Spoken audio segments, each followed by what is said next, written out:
Cilvēkam vajag mopēdu. Tā uzskata visi zēni. Bet vislabāk, lai tas ir zelta mopēds. Tā uzskata Aleksandrs Briedis. Zelta mopēds. Agrāk cilvēki pārsvarā pārvietojās ar velosipēdiem. Tagad labprātāk izvēlas mopēdus. Tas ir ērti vadāms vieglais transporta līdzeklis.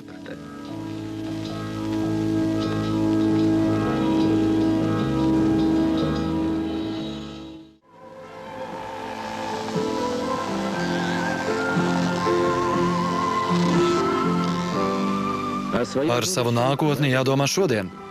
Tāpēc, ka bērni aug, bet atbildība par viņu likteni pieder mums, pieaugušajiem.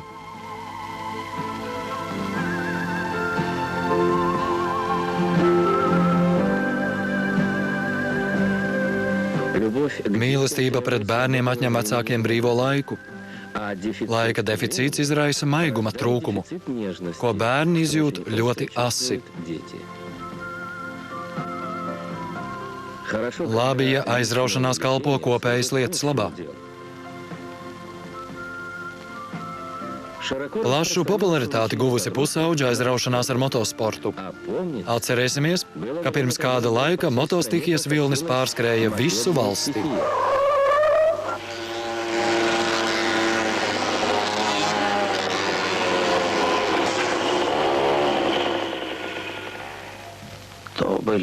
Tie bija smagi laiki. Pusauģi sēdās uz mopēdiem. Sākās strīdi un diskusijas dažādos līmeņos. Kamēr pieaugušie diskutēja, pusauģi pilnībā izlika savu enerģiju. Jā, avīzēs par to daudz rakstīja. Neviens nezināja, ko iesākt, ja nebūtu mūsu bijušā sarkanās zvaigznes inženiera Aleksandra Brieža. Jā. Republikas štāba zelta mopēds priekšsēdētājs Aleksandrs Briedis. Viena no labākajām komandām Republikas čempionātā šosejā pa apli. Rīgas proletāriešu rajona pionieru pils Audzēkņi. Sekciju organizēja uz 84. vidusskolas bāzes. Tās pagalmā šodien notiek tehnikas izstāde. Mūsu priekšā ir divi motocikli, ar kuriem Edvīns Labīnskis un Ivars Vikmanis kļuva par PSRS čempioniem motosportā. Arturs Judins, daudzkārtais balvu ieguvējs un uzvarētājs Latvijas un Baltijas Republikas čempionātos šosejā pa apli. Šobrīd ar īpaši sagatavotu mopēdu viņš piedalās krosa braucienos. Par viņa sasniegumiem sportā liecina daudzie apbalvojumi, kas redzami izstādē. Butorinu ģimene sacensībās piedalās jau 3. gadu. Pirmais sāka Igors Butorins, kurš toreiz bija tikpat mazs, cik šobrīd viņa brālis Kaspars. Viņu vecmāmiņa brauc kopā ar visu komandu. Sacensību laikā uzmundrina puišus, gatavo viņiem karstu tēju un kafiju. Vecmāmiņa ļoti nervozē. Skolotāja Žibājeva komanda jau ir gatava parādei, bet Kaspariņam kaut kas noticis dzinējam. Tas nekas. Igors tiks skaidrībā. Arnita un Alvis par to ir pārliecināti. Parāde sāksies laikus.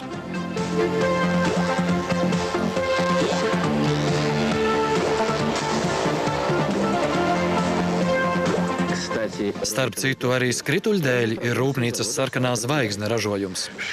Šefi palīdz skolai ar mototehniku un rezerves daļām, tāpat kā daudzām citām valsts mopēdistu komandām. Rīgas 84. vidusskolas darbmācības skolotājs Valdis Šibājevs ir ļoti aizrautīgs cilvēks. Viņam talkā nāk sacīkšbraucēju mehāniķi, vecmāmiņas un vectētiņi, tēti un mammas. Kurš no bērnības remontē motorus, kurš nebaidās sasmērēt rokas ar mašīnēļu, kļūs par īstu vīrieti. Valdis Šibājevs ir par to pārliecināts. Šeit viss notiek nopietni, bez nekādām atlaidēm vecuma dēļ. Ne bērniem, ne viņu vecākiem nerodas jautājums, kā aizpildīt brīvo laiku. Biķernieku trase, kas ir labākā valstī, ir bērnu rīcībā. Reizi gadā šeit notiek Baltijas čempionāts motosportā visām vecumu grupām. Tajā piedalās sacīkšu braucēji no Igaunijas, Lietuvas, bet visvairāk, protams, no mūsu republikas. Pirmo reizi šurpat braucis Maigonis Puriņš. Un šis ir motosporta ass Jānis Hāze no Jelgavas. Lūk arī Avenu ģimene. Tēvs Āris Avens ir mehāniķis, un ar viņu kopā ir 4 braucēji.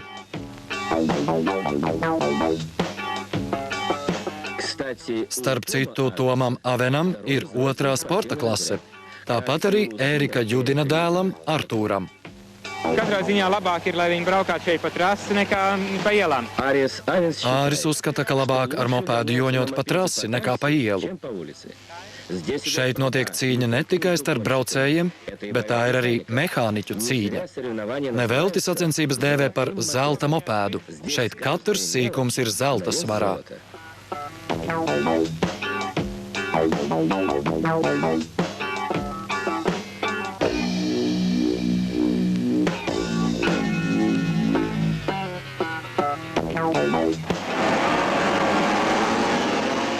Jautājums Aleksandram Briedim. Vai kaut kur citur notiek līdzīgas sacensības? Mopēdu sacīkstes kartodromos radušās Latvijas PSR jau 60. gados. Līdz šim brīdim tās bijušas mūsu republikas zēnu privilēģija. Šobrīd šādas sacīkstes notiek arī citur.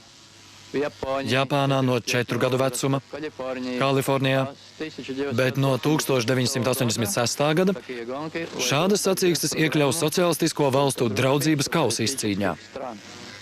Tā ka mūsu puikām ir lielas perspektīvas ne tikai kļūt par Latvijas un Baltijas čempioniem, bet arī pretendēt uz augstākām vietām. Šobrīd tādi čempioni ir Armands Risters, Aivars Jaunākais un Kaspars Sārma. Ikvienam zēnam ir liels gods piedalīties vismaz vienā no 10 zelta mopēda Latvijas čempionāta posmiem braukšanā šosejā pa apli. Viens no etapiem ir šeit, Meža parkā, mūsu vecajā trasē. Mopēdu rūpīgi sagatavo Judins vecākais. Artūrs tikko veiksmīgi pabeidzis sacīkstes. Jāapstiprina rezultāts. Ar 7. numuru brauc Artūrs Judins. 75. numurs Jānim Hāzei. Viņi ir mūžīgie sāncenši trasē. Uztraucas Valdis Šibājevs.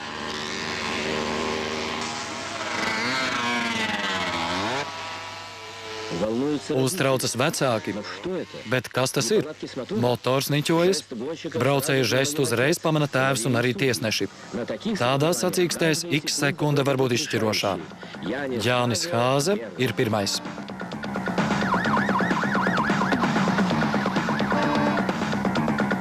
Kas te notika, kad nevarēja pabraukt? Ko sapratu, apmainīt, bet motors ieķīlē. Ģimenes strīdā labāk nejaukties. Bet šī ir jaunākā grupa. Taču arī šeit cīņa nav nemazāk spraiga.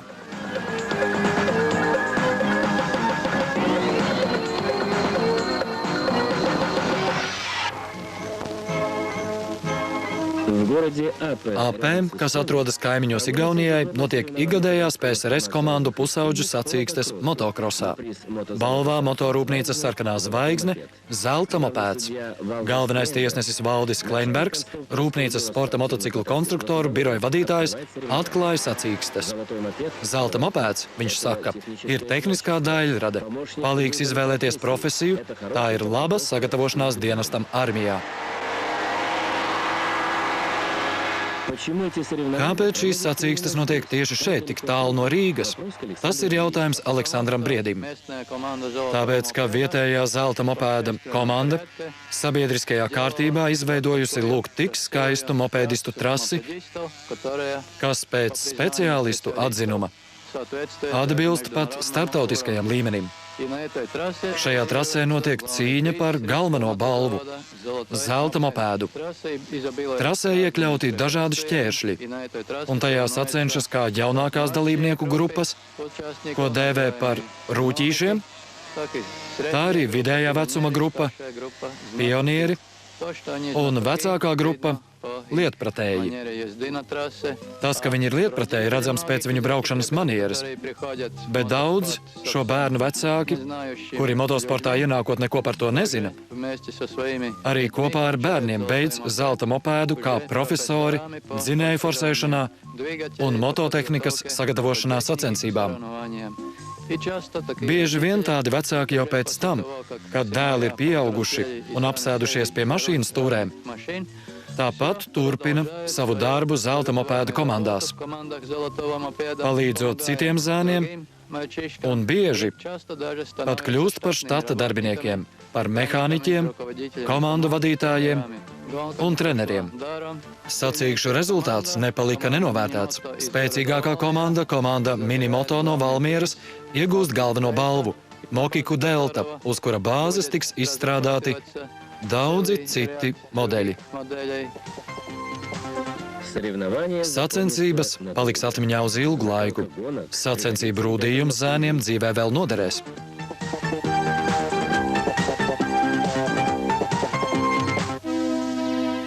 Tiesības pacelt sacensību sezonas noslēguma karogu nopelnījuši Artūrs Judins un Jānis Hāze. Eduards Kjope, biķernieku sporta bāzes direktors, sveic jaunos sportistus.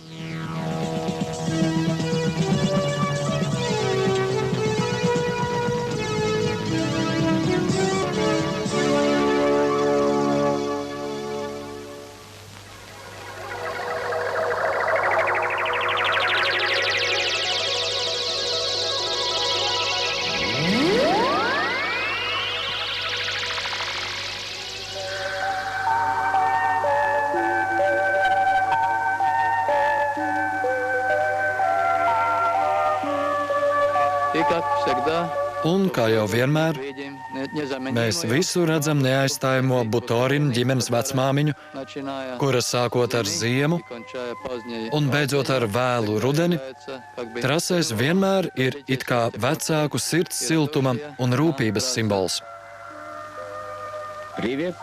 Sveiciens trenerim Šibājevam un galvenajam tiesnesim Briedim.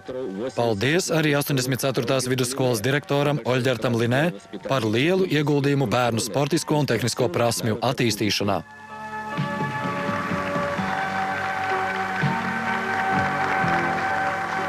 Rūpnīca Sarkanā zvaigzne dāvanu mopēdu Delta pasniedz nopelniem bagātie starptautiskās sporta klases meistari Aleksandrs Merķievs un Raimonds Aizstrauts.